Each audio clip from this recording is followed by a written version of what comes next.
La Bourgogne est une région de France réputée pour ses vins célèbres. L'un d'eux est le Chablis, un vin exceptionnel qui doit sa saveur aux minéraux caractéristiques du terroir dans lequel pousse le cépage chardonnay. Dès le XIIe siècle, les moines cisterciens se sont mis à faire du vin ici.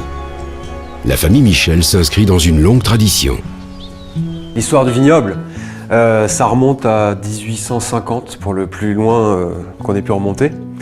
Donc depuis 1850 minimum, c'est un domaine familial. Alors on produit 150 000 bouteilles par an, parce que c'est un domaine qui fait à peu près 25 hectares de superficie. Toute la production est mise en bouteille. On ne vinifie que nos vignes, on ne récolte nos raisins qu'on vinifie et qu'on commercialise nous-mêmes. Donc on essaye de maîtriser vraiment toute la chaîne du raisin jusqu'à la bouteille. La famille Michel transmet sa passion de la vinification depuis 5 générations. Aujourd'hui, elle se fonde sur son propre savoir-faire et sur la technologie Atlas Copco. Ici ont été installés un compresseur à vitesse variable avec un sécheur intégré, une batterie de 3 filtres, 2 réservoirs, un générateur d'azote NG7, le tout étant raccordé par un réseau aluminium Airnet. Avec son installation Atlas Copco, ce vignoble peut mettre en œuvre les techniques de vinification modernes.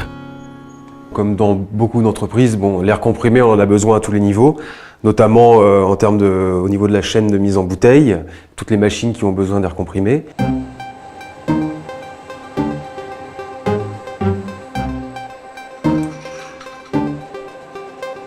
Tout ce qui est capsuleuse fonctionne à l'air comprimé. Une partie de l'étiqueteuse également a besoin d'air comprimé pour des histoires de commandes.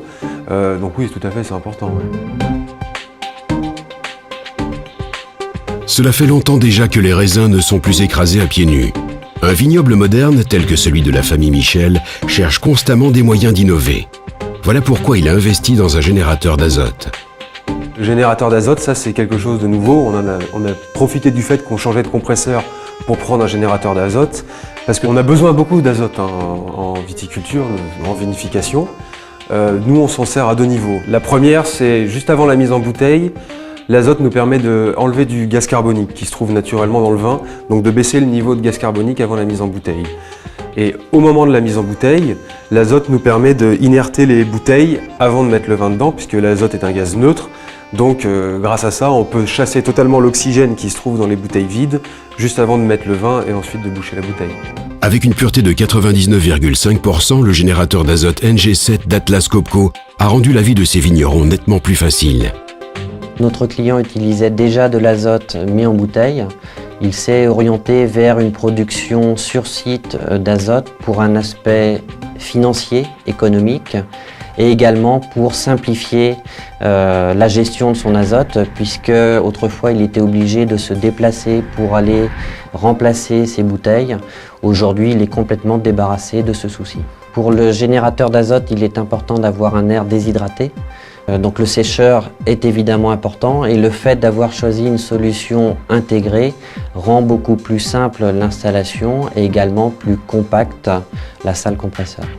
Atlas Copco propose une gamme complète de générateurs d'azote avec des capacités de 7 jusqu'à 130 mètres cubes par heure et des puretés de 97 jusqu'à 99,999%. Avec ces nouveaux générateurs d'azote NG, Atlas Copco peut fournir une solution intégrée depuis l'air comprimé jusqu'à la production d'azote en passant par le traitement d'air. Cette offre unique sur le marché évite les tracas pour le client et constitue un avantage concurrentiel important. Atlas Copco assure la génération sur site d'azote et d'air comprimé au coût le plus bas possible pour les clients, mais également pour l'environnement. L'entraînement à vitesse variable peut réduire les coûts d'énergie de 35% ou plus parce qu'il ne génère pas de puissance superflue. Dans ce cas-ci, la technologie VSD est mise à bonne contribution.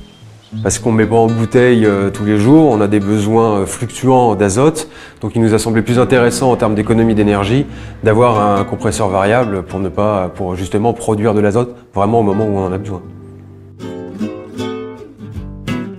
Le vin se bonifie avec l'âge. Il en va de même des économies qu'une entreprise peut réaliser en optant pour la technologie VSD d'Atlas Copco. Le compresseur s'adapte parfaitement aux besoins. Et le deuxième aspect, ce sont les économies d'énergie, puisqu'aujourd'hui, on le sait, l'énergie est de plus en plus chère et donc, quelles que soient les applications, je dirais, on recherche les économies d'énergie. À bon vin ne faut point d'enseigne, comme dit le proverbe. Il en va de même pour les bonnes machines. Cette solution intégrée qui comprend un compresseur, un générateur d'azote et le système novateur de tuyauterie d'air comprimé Airnet garantit à la famille Michel une production fiable et les aide à conserver leur grand vin pendant une période encore plus longue. Atlas Copco ne se sert pas de vieilles machines dans un nouvel habillage. Nous nous engageons pour une productivité supérieure grâce à la synergie avec nos clients.